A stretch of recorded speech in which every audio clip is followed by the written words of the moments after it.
You know what? If I had the chance to say something to the younger version of myself, it would probably be this. Hey, you, little guy, screw them. You know, those people out there, the ones that, wait, hang on, not the ones out there, the ones in there. See, the ones out there who speak against you, those are the good, bad kind of people to have in your life because you've got something that you can fight against. But the ones in your mind, those are the ones you have to be careful for because you've created them. They're not out there speaking against you. But you're afraid that when you start living your dream, when you start pursuing that thing that you want to do, that you are no longer going to be able to fight that inner person in real life. And the truth is that that person probably isn't going to care. So what is that inner voice? What is this inner enemy that we create as people? Well, I want to challenge you and say that maybe that inner voice is actually just a face that we give to our fear of actually trying. You see, if we've got an enemy that might show up and attack us if we approach our dream, you know, like the dragon before the gold, then it makes approaching the gold even more difficult. It makes staying at home easier. It makes not trying easier because we create whole armies in our minds, people who are going to fight and push us down and oppress us. And that army is more real inside of here than what the one is out there. So my advice would be that inside there, that's your biggest challenge. That's your biggest enemy. And that's the one that you have to defeat. Now, how do we do that? It is a good question. I mean, how do you go about, overcoming those monsters in your head or the ones under your bed? You know, as a kid, I used to be afraid of the dark. I think I still am in a way. But sometimes, there was this thing of like feeling like there was something under the bed. And it was always difficult because my poor parents had to kind of come into my room, check in on me. They had to kind of go and check out under the bed. But then eventually my parents got smart and they started the whole process of being like, hey, don't you want to check under the bed with us? Come and check and see for yourself what might or might not actually be there.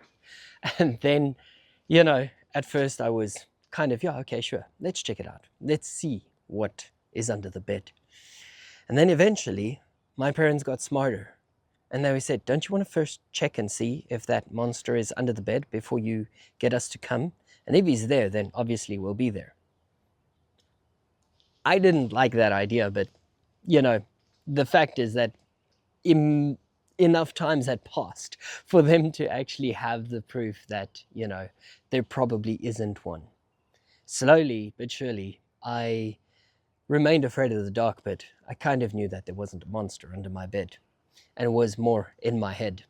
You see, friends, sometimes we've got to put ourselves into that uncomfortable position of deciding whether or not we want to turn dreamland into a reality or if we want to live with dreamland in front of us, but just out of reach because there is this monster or that dragon that is taking care of all the gold. And if we go in there, we risk everything. The greater risk at the end of the day, for me, has become now at 40, the feeling of not having tried enough. And so if I were to get the chance to go back in time and speak to a younger version of myself, I would say, hey, buddy, no matter what you do, there are always going to be those fears. There is always going to be that monster under your bed or in your head. But no matter what, on the other side of that monster lies the big question. Are you willing to defeat the monster so that you can become the hero that you were intended to be, the version of yourself that you'd always wanted to be? Or are you going to lie in bed, stay under the covers, and enjoy dreamland from there. And I know that that's oversimplified, but it is what it is. It's the truth, you know. And yes, I did put on my glasses and my hat just to go outside for a few seconds. Why? Because I didn't know whether it was going to be bright out there or not. Random. But in any case, I'm still getting used to this whole YouTube thing. Like, what do I do? What do I look like? Today, I didn't want to make the video because t-shirt, shorts, Birkenstocks, and home office. Man, you should see my home office. This is my home office today. Like, I decided this morning when I started making coffee to just set everything up here so that I could keep making coffee. The point is that no matter where you are in life and no matter how good or bad life kind of is right now, there are dreams and goals that you have, and there is a monster in your head that you need to overcome.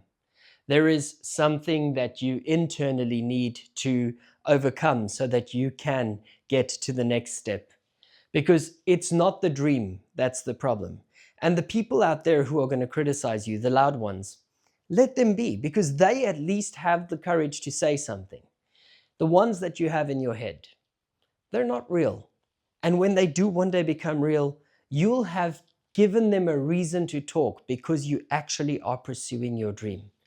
Then so be it. Maybe by that time you're strong enough to handle whatever comes your way. But until you take the action, until you start, you're never going to be satisfied with sitting, living, saying, I wish I did, I wish I could, one day maybe, one day maybe, one day is going to happen, and maybe it's going to be too late. So friends, start today. That's what I would tell the younger version of myself. Start today, because I spent too many years thinking about the other people, but the ones up here.